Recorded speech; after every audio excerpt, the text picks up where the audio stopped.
Hello everyone, Ashenmore here, with my Week 5 Team Builder video versus Pixlet and his Toronto Turtwigs. You might notice if you've seen any of my earlier videos that the audio quality is probably a lot better this time around. That's because I finally went and got a setup that will actually work for me, make it not sound like complete shit. Let me know if you like the difference. I certainly do. So let's get right into it.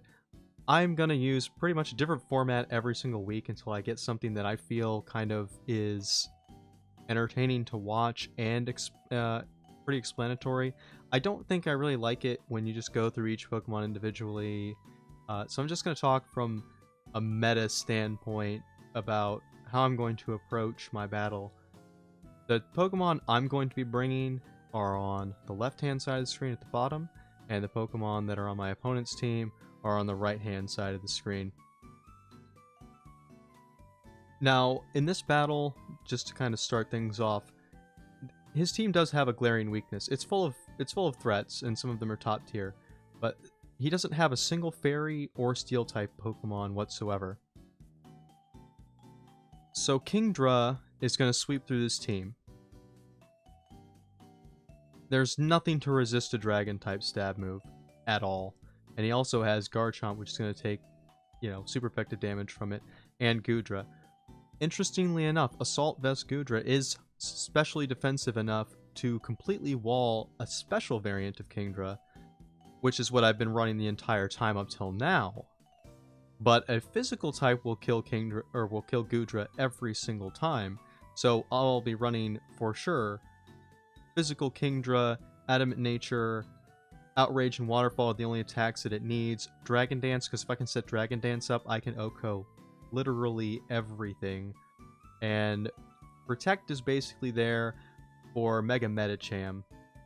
Since I don't really need the other move slot for anything, this will prevent me from getting hit by Fake Out and getting chipped with priority damage. Adamant Kingdra with Speed Investment actually outspeeds any Scarf user he can run. That's Infernape, and that's Garchomp, his two fastest mons. So priority is literally his only way to combat this thing. With Protect, we can just cancel that out entirely.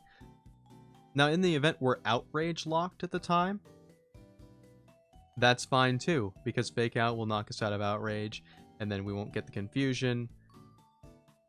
Win-win for me. In the last slot, I did consider running Ice Beam, because an uninvested Ice Beam will also kill Garchomp without locking me into Outrage, but since he doesn't have any Steel or Fairy types, there's nothing wrong with locking into Outrage. Kind of moving on from that, obviously I'm going to have Pelipper to enable the rain, so I'm bringing that again. It's going to be fully defensive. Hurricane, Scald, U-turn, and Roost. U-turn to switch stuff in safely. Roost for recovery, because it can wall a few things, including Infernape. Rotom if it's Scarfed. It can take hits from Mega Medicham. It can take any hit from Garchomp, including Z moves, except for Rocky MZ. So I'm really hoping he does not bring Rocky MZ. I'm not really going to expect him to, but honestly, if I was him, I would consider it. Damp Rock to make the rain last as long as possible. I'm going to need at least 2 rains out of Pelipper, so there's no way I can lose it before it sets up rain the second time. Especially because I'm going to be up against Torkoal in this matchup, and Torkoal is going to be pretty much the only thing that can stop a potential sweep with Kingdra or Swampert. Kind of going along with that, also bringing Mega Swampert. He is my best answer to Torkoal. Can take, no matter what the set is, at least 60% off of Torkoal's HP with Earthquake. On top of that, Stealth Rocks is pretty good against him. He has a lot of mons that are weak to it, or at least take neutral damage from it. And his only spinner is Torkoal, which is also weak to the rocks, and which I would love to lure out so I can damage it instead of it being able to get a rapid spin off. Running Ice Punch mainly to hit the Garchomp and partially to hit the Venusaur. Ice Punch Oko's Garchomp every single time. Mega Swampert uninvested in uninvested in defenses, so with HP and attack, can actually live any hit that Garchomp can do. Now, without HP investment, it can be killed by an Adamant Garchomp using Dragonium Z on Outrage. But that's why we've invested in the HP instead of the speed. With the speed investment, he can outspeed Garchomp and Infernape that are Scarfed. But we're not going to do that. Hopefully he won't run them Scarf anyway, but even if he does, Kingdra can outspeed him already. Swampert's really there for the bulk and, you know, to kill Garchomp if possible, and mostly to kill Torkoal.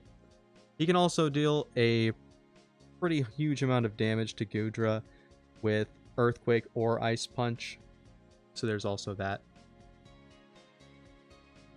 Another mono I'm going to be using again is Chandelure, which does a lot against his team. It completely walls out Mega Medicham. It can take High Jump Kick and Fake Out because it is immune to both of them. It's also, with Flash Fire, which is the way I'll be running it, immune to both of Infernape stabs. It can wall out Nidoking for the most part, except for Earth Power, obviously. It can wall out Venusaur, and it can also wall out Torkoal. And since Torkoal is generally more defensive, unless he's running Assault Vest Torkoal, Shadow Ball is going to take at least 50% of his health and damage. I'm running Flamethrower and Shadow Ball for the main coverage moves. I'm running Substitute because if I switch on certain Mons, I can get the Substitute out when he goes for a switch. His most likely switches into this would be Nidoking and Garchomp. Or potentially Rotom Wash. And once I get a Substitute up with Hidden Power Ice, which is my last coverage move, I can kill Garchomp in one hit. And anything else will take a huge chunk from Shadow Ball or Flamethrower before it can break the sub. Basically, that's what I'm going to be running Chandelure for. I'll also be running Kartana again. I've run Kartana every single week, I know, and thus far, it's mildly disappointed me, but that's only because it hasn't really gotten to sweep. Either it hasn't needed to sweep, or I've just sacked it off, or it just hasn't done what I really want it to do, what I know it can do. But I'm still going to be using it again because it's quite good in this matchup. Leaf Blade can do maximum of 93% damage on Mega Medicham completely from just +0. Just from +0. So after Rocks, has a chance to Oko. Psycho Cut can kill Infernape, and he's a speed tier above Infernape. Can kill Venusaur, can kill Nidoking.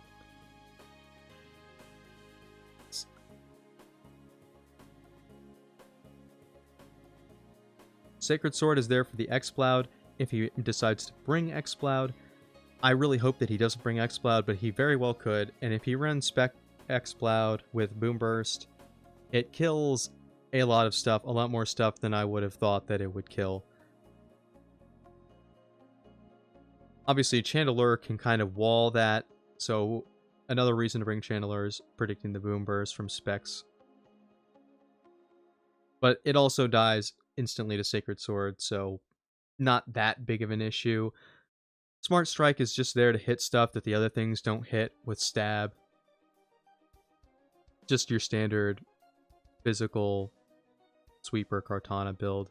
Hopefully this time he might be able to pull it out. I don't know. We'll see. And then finally, I'm going to be unveiling Ribombee. I've been really excited to actually try to play it, but my matchups before this, I didn't really need to. Unfortunately, one of the downsides to having a strong rain core like this is that you don't really need to change much week to week. Every week I've changed 2 Pokemon, and I mean, sometimes it's just been the same couple of Pokemon I've changed. And Ribombee hasn't really stood out to me as something I needed to make a certain match work. But this time, it Oko's Mega Medicham and is way faster than it. It Oko's Garchomp and is way faster than it, unless Garchomp is running Scarf. It could switch into Dragon moves from Garchomp. It also deals a pretty good amount of damage to Goodra, even if Goodra is Assault Vested. So there's the potential that a Quiver Danced Rabombi could actually kill it. It'll take 2 hits, obviously, but it could. And with Hidden Power Ground, which is the other move I'm running, besides Moonblast and Psychic, he actually does around 60% to Torkoal. Torkoal would be one of the biggest switch-ins to this if it was running just Fairy and Bug-type coverage moves. So, if I could predict the switch into Torkoal, or if Torkoal gets weakened any, this could be a good surprise. Psychic is basically there for Venusaur and Nidoking, which are the other big switch-ins that he could use to Rabombi. And Quiver Dance will just let me sweep. After a Quiver Dance, I will outspeed Scarf Infernape or Scarf Garchomp. So that would also be nice. I did also consider Energy Ball for the Rotom Wash, but Moonblast actually does a lot of damage already, and if we're Quiver Dancing, we're not going to take much damage in return from Rotom Wash, so I'm not too worried about its matchup against Rotom Wash, or at least not as much as I am against Torkoal. Hidden Power Ground can also be used to get a super effective hit onto Infernape, although Psychic does the same thing, but that's if we predict switches. Who knows?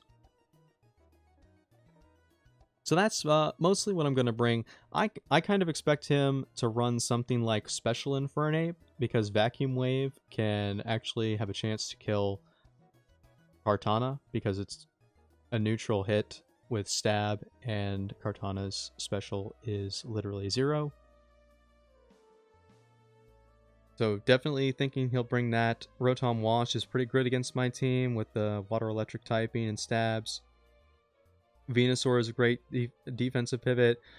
Garchomp is just good all around. It's also a Z Captain. I didn't mention that. I was talking about the Z moves, but I didn't specifically mention it was a Z Captain. I would expect to see that. I expect to see Torkoal just to screw up my rain plans. Goodra Assault Vest is really good against what I normally bring. I don't know if he would expect the physical Kingdra, since I haven't brought it yet. He might expect it. I'm not sure. But I would guess probably that. And in the last slot, he could bring anything like Mega Medicham. He's brought Butterfree every week so far, so he could bring Butterfree. I'm not really scared of Butterfree. The only thing it's really got is Sleep Powder. Which, I mean, that could screw me up completely. But anything he could boost with wouldn't be Scarfed. And I could Revenge Kill it with Kingdra or with Rabombi, most likely. Or even Kartana, because I outspeed with all 3 of those. Hell, even Mega Swampert. So, I'm not immensely worried about this matchup. Just because he just doesn't have a Steel or a Fairy type to answer Kingdra, like, at all. It's really going to come down to, does he bring Torkoal? And how fast can I get Torkoal out of the picture to sweep? I'm interested to see what he'll do. Maybe I'll be completely taken by surprise. I kind of hope so. So, that's more or less all I've got. Good luck to Pixlet. I'll see you guys in the battle video shortly. Thanks for watching and have a good one.